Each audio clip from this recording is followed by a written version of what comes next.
My name is Farbod Kokabi, and I designed Algiers' recent record, There Is No Year.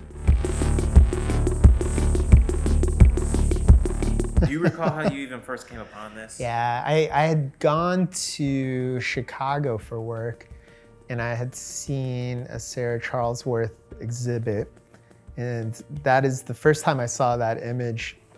And it's part of a series called Stills of different appropriated imagery from different magazines and newspapers that she had blown up at a very large scale.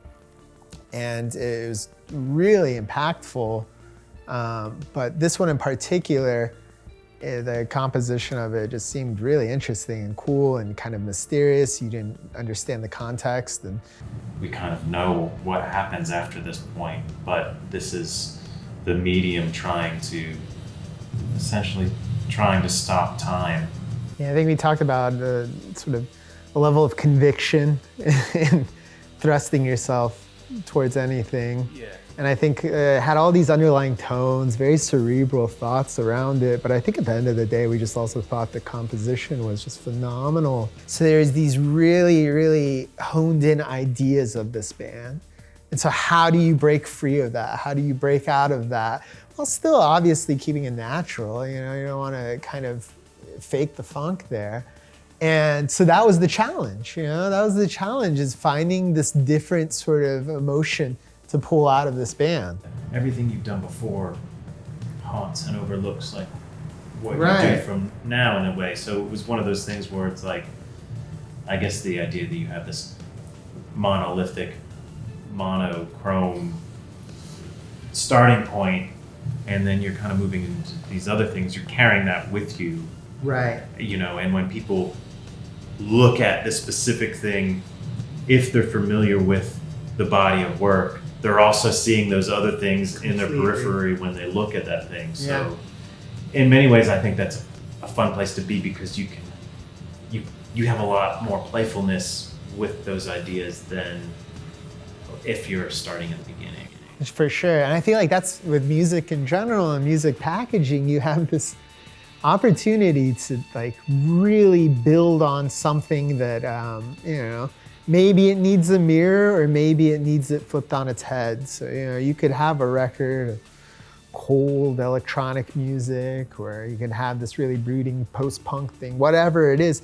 What if you did the opposite of that? And then how does that, how do you draw a narrative there that's going to be interesting, that's going to be compelling for the listener to be like, well, what the fuck is this shit? Why does it look like this but sound like this? Is it too disconnected? And I think that's the nuance. That's kind of that little avenue, that little sliver that I think is successful. Peter Saville records in general, he does such a good job of the historical reference. He melds the postmodern with the neoclassical really well. And then it starts creating this weird concoction that you've never had before. And I think that's why a lot of that work is really impactful and kind of lasting. Obviously Power, Corruption, and Lies has that going on for it. I think he did that really well. It's on a record that comes up a lot. Section 25, their first record.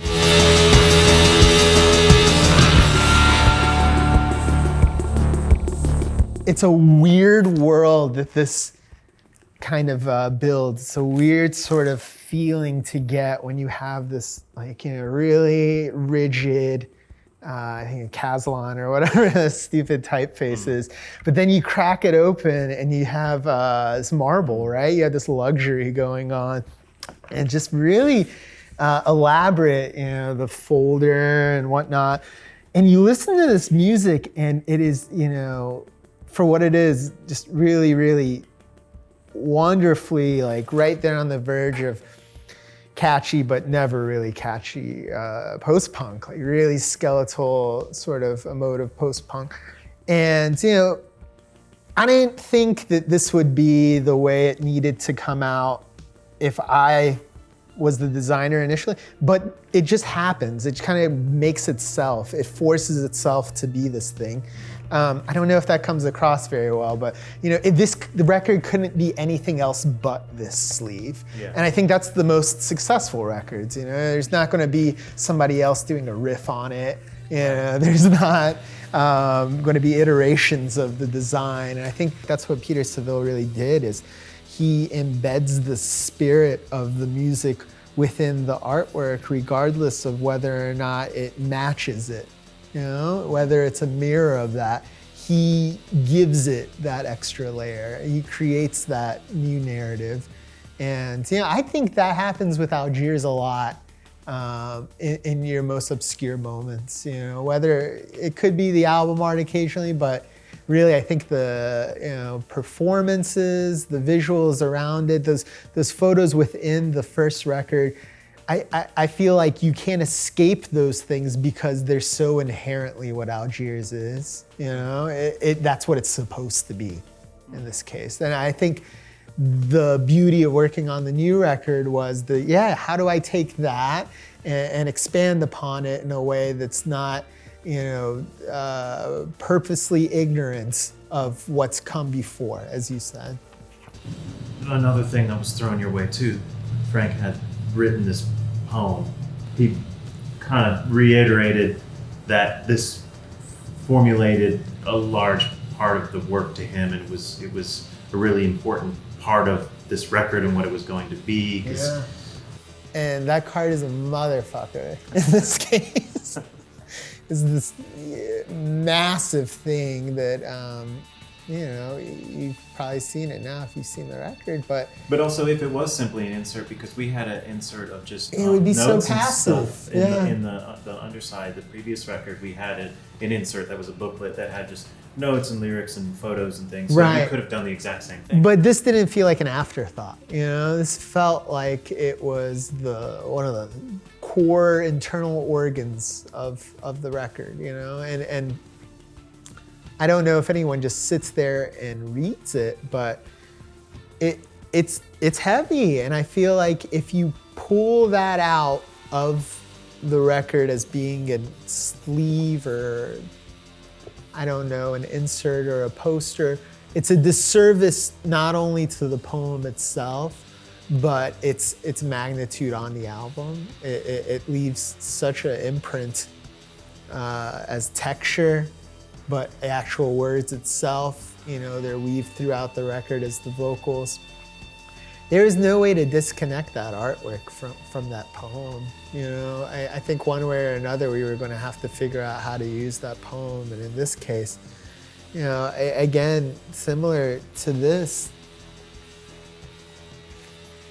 I'm just ripping off this guy most of the time, and maybe not the visual end of it, but the spirit of it. I think you look at something like this, do you actually read it? Maybe not, but the composition is so deliberate, and it's so pinpoint in what it's trying to get out of you and the aesthetic, that I think I just wanted to do something that really drew attention to the idea that typography itself could be as powerful as, say, the image of the falling man on there. And I don't think one works without the other on this record. I think those kinds of elements kind of balance one another out.